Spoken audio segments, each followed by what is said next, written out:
Hello there, my crafty friends. It's Ashley Pfeiffer, the maker behind Stampin' AF. I am an independent Stampin' Up demonstrator, and for this month's Stamping Society, we are going outside of our comfort zone. For me, that is clean and simple. So this is about as clean and simple, maybe not simple, but this is as clean as it gets. I am using the new framed florets and framed and festive. Now, this will be available as of November 1st, so tomorrow, if you're watching this the day that it goes live, and will be in the January to June mini catalog. Framed and Festive is while supplies last. So this and the DSP and the embellishments, which I did not get, are only while supplies last and will not be carrying forward. So get it now, get it now. I thought I didn't need this, but I needed the dies. And I mean, I needed this. I love the mixed fonts. I love the size. It fills up the front of a card beautifully. So the dies you need to have, even if you never plan on using the flower stamps in here. I mean, there are great sentiments in here, but you need these ovals. So I used this oval with my gold. And I should preface this by saying, if you want the dimensions and step-by-step instructions, you are going to need the Stamping Society tutorial. So you can get that one of three ways. You can purchase it outright, you can shop at the demonstrator in your market, or you can join the team of the demonstrator in your market. So my team members get this free every month. Everyone gets the video, but my team and those that shop with me get the tutorial. I've got the blank inside, of course. Anyways, let me show you how I did this. So I'm using the leaves of holly for my little berries, holly over there. So I'm going to take these out. Now I'm actually using the one that's part of the frame because I love the size. The other ones are just so big. So I am going to take out the dies that I need, but I've got a technique to show you. And let me show you these supplies. So I've got the pearlescent paper, I've got the gold distressed, and I have die cut a few extra frames to give me some dimension. I've got a piece of shimmery white, which will be hard to catch the shimmer. There you get a little bit of it. So I think I am going to go ahead and do the messy part first and then clean up a little bit so that I can do the clean part. So I'll move all of this and this out of the way. So we need some snowy white velvet. All the supplies will be listed in the tutorial because seriously, I have the brain of Dory these days. But this will be listed in the tutorial. So I've got 4 colors here. And I have got the accompanying. This is the second time in this video I've tried saying that word. Clearly, I'm not meant to be saying that word. These are the coordinating colors with their sponge daubers. So we are going to do a little experiment. Now, the other thing you need for this is some isopropyl alcohol, and I'm using a 70%. And I need to give credit for this technique to Sherry Stojkovic because I first saw it on her channel and was like, oh, love it. So I am actually going to cut these apart because I need 2 separate pieces. So let's start with, oh, and you might notice I've got some shimmer paper underneath, glimmer paper. I never know what it's called anymore, glimmer paper. We are actually going to color these ourselves, so it's a DIY. Now, I did put some of the red glitter from the red and white glitter under there, but we're going to keep it as is, and you'll see how I got there. Okay, so sponge daubers, we're just going to, if you want, you can go ahead and measure the size that you need and just kind of fill that in.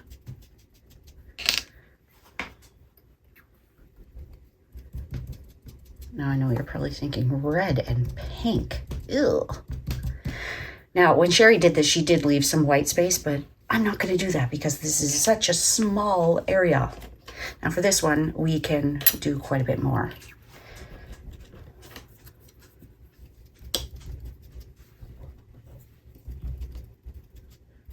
Basically, you're looking to mix your colors and make this your own.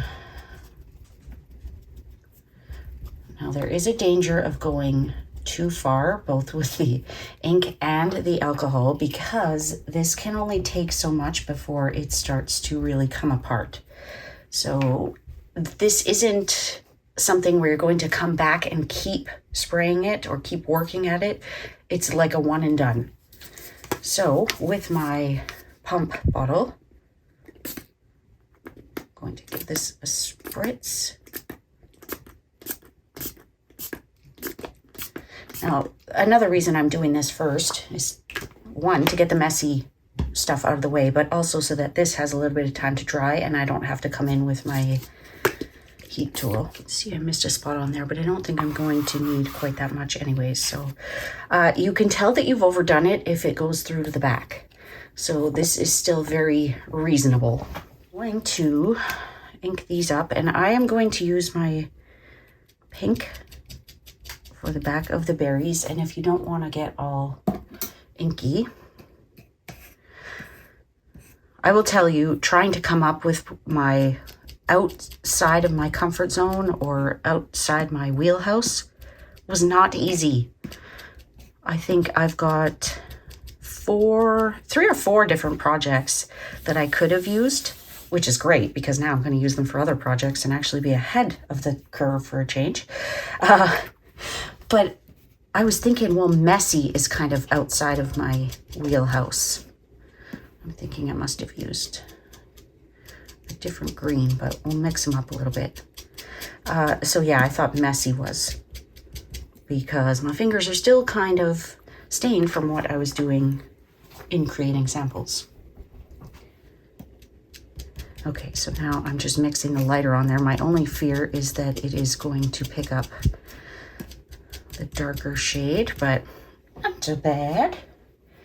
I think I probably used a blending brush the first time around. You could also use Stampin' Blends. Actually, that's what I did.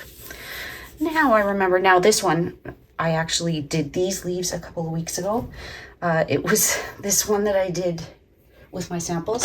So I actually did take my light shaded spruce, which, because there's more color on here now, is not looking quite the same, but that's okay. No 2 of these are going to look alike.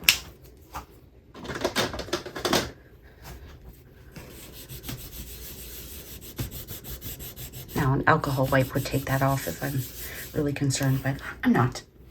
Okay, so now these can sit and dry a little bit.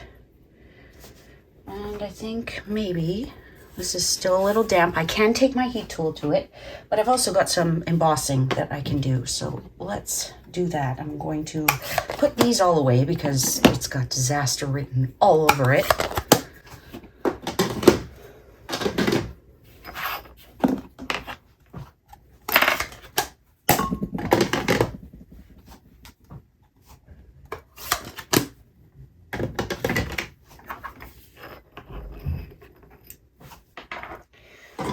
Okay, we'll get out some Versamark, and I am embossing on my pearlescent paper, but I will tell you, it does not lay flat, and that is even using my heat tool on low. So you may want to have a backing on this.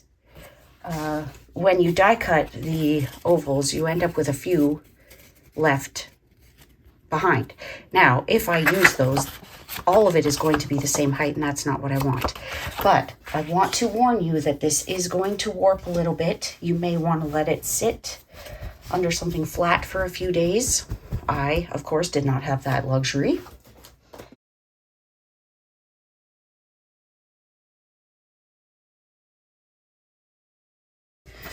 So I am going to preheat my heat tool on 2. But when the time comes to set it, I'm going to go down to 1. See, now that it's drying, the spots that didn't get any alcohol have not blended at all. And this is really hard to get a good idea of what this looks like with such a very small sample. If you did a larger piece, you would get a better idea. Oh, shoot. Okay, well now we're gonna see. I think the problem is my bottle kind of sprays like a V, and I was kind of aiming it a different way.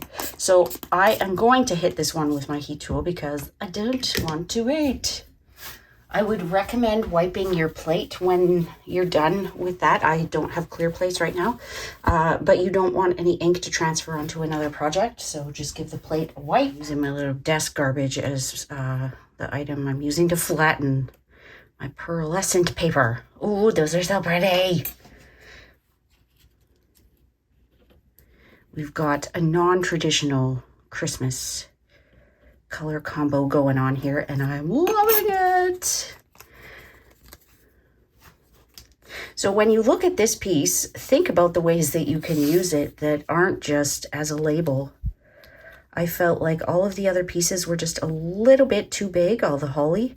So I'm like, how can I use this? Now, this one's not 100% dry, so I am going to have to let this sit a little bit more. You can tell just by the fact that the pieces don't want to come out. So I will very carefully take these out. We'll find that when it's dry and die cut properly, these pieces will come out quite easily. I'm too impatient for that. So now all we have to do is adhere these pieces together. I will show you the holly, or sorry, the berries, and I'm gonna let my holly lie there and think about what it's done, or what I've done to it. It's got PTSD. So I'm just using some liquid glue. This is Tombow, just a fine tip applicator. You could use adhesive sheet. Just remember that whatever you're using with glimmer paper may take a little bit longer to set than it would with regular cardstock. Okay, so cute and fluffy. Like velvety. You can sit here and pet this thing. It's fantastic. Yeah, I'm going to have to redo this part. Okay, so let's get to the rest of it. I can do this part later. On my card, I had to trim these apart so that I had one leaf coming that way and one leaf coming down this way. So, I mean, see, I'm out of my comfort zone. Waiting for something to finish is not within my wheelhouse. Okay, so this is still a little warpy, but we'll continue. So I do need to cut an oval out of here.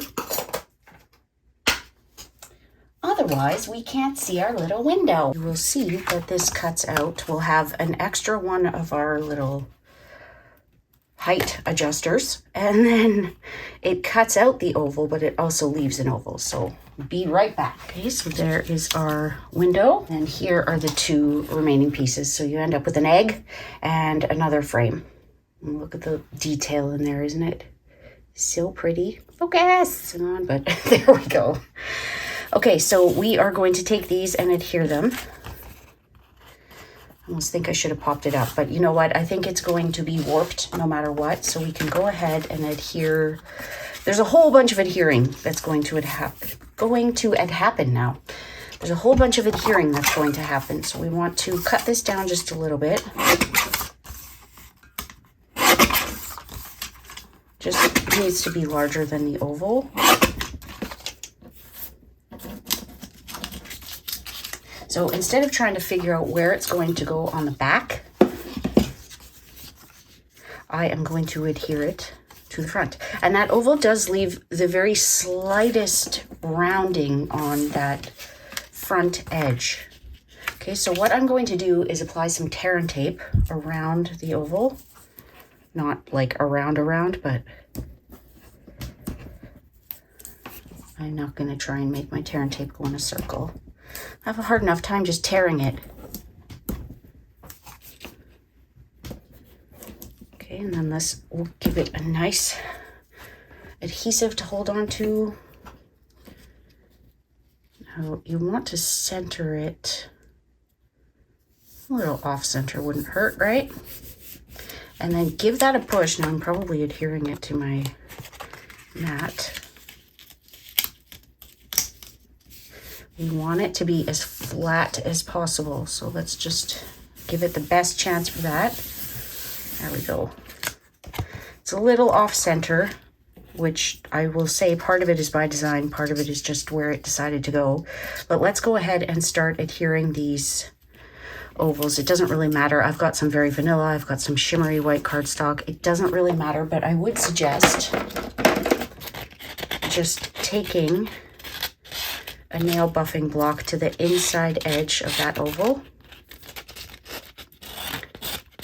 I've got a little bit of fluffies.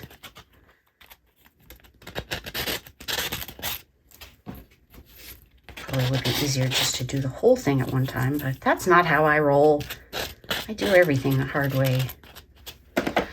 Okay, so you can start with one and just work your way up. You can start from the bottom. You can start from the top.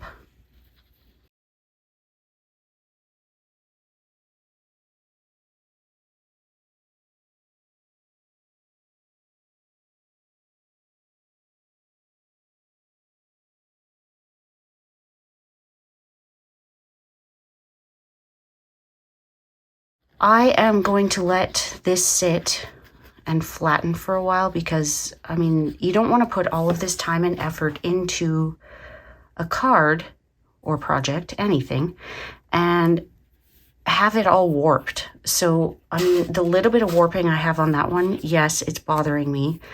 But right now, if I were to put this one together, there would be a whole lot of warping. So if you are going to make something like this mass production, I would allow some time for them to sit under something flat. So I have got to go and pick up my son, so I am going to leave these sitting. This should be okay with just a block on it. For this, I'm going to put it between, or either between some stamp sets or under some books. But while I'm away, I am going to do another bit of the green for the holly because I can't not show you that part. So let's take this out again, and I will do a larger piece because I'm finding that by pulling it apart, it's literally falling apart, and that just won't do.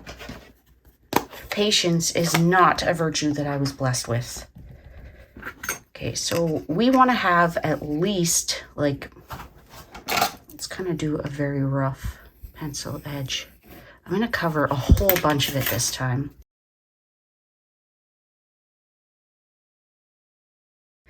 I should mention this is actually looking pretty neat when I go over top of the parakeet party with the shaded spruce. So give that a try. When Sherry did it, I don't know if I mentioned, she was using blending brushes. So feel free to experiment. I wanted to have a smaller area to work with. So that's what I did.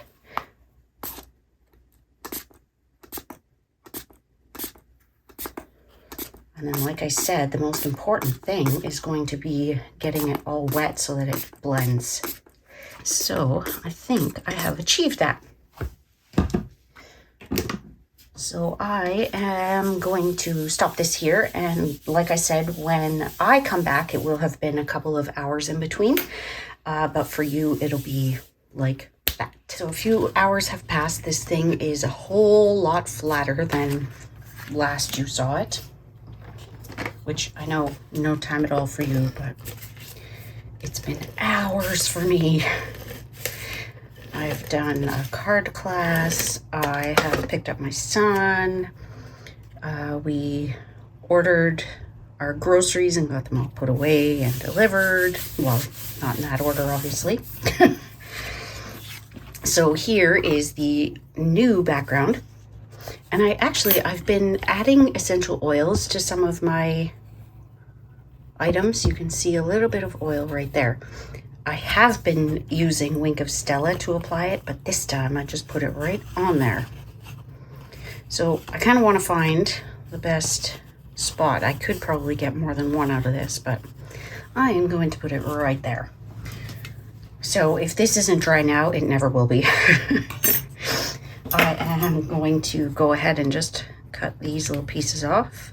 Going to follow kind of the outline of the die and then try and make them look a little bit like holly.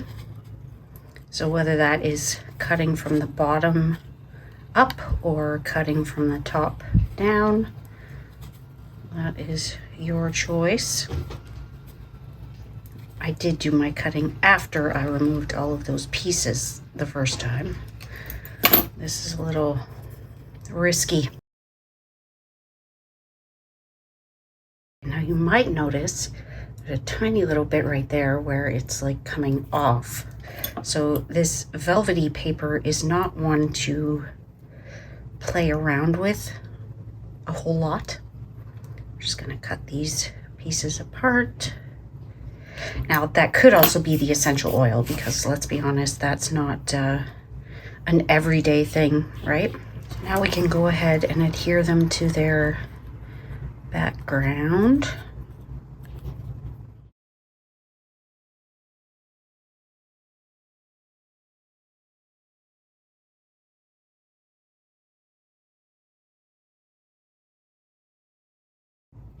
So this should just fit into place because we have cut away the oval on this one piece, so it should just fit. Now for this, we are going to put the berries in and then just kind of tuck these in behind.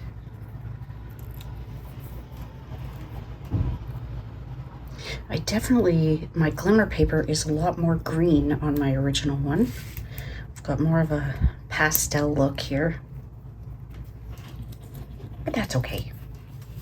I'm outside my comfort zone.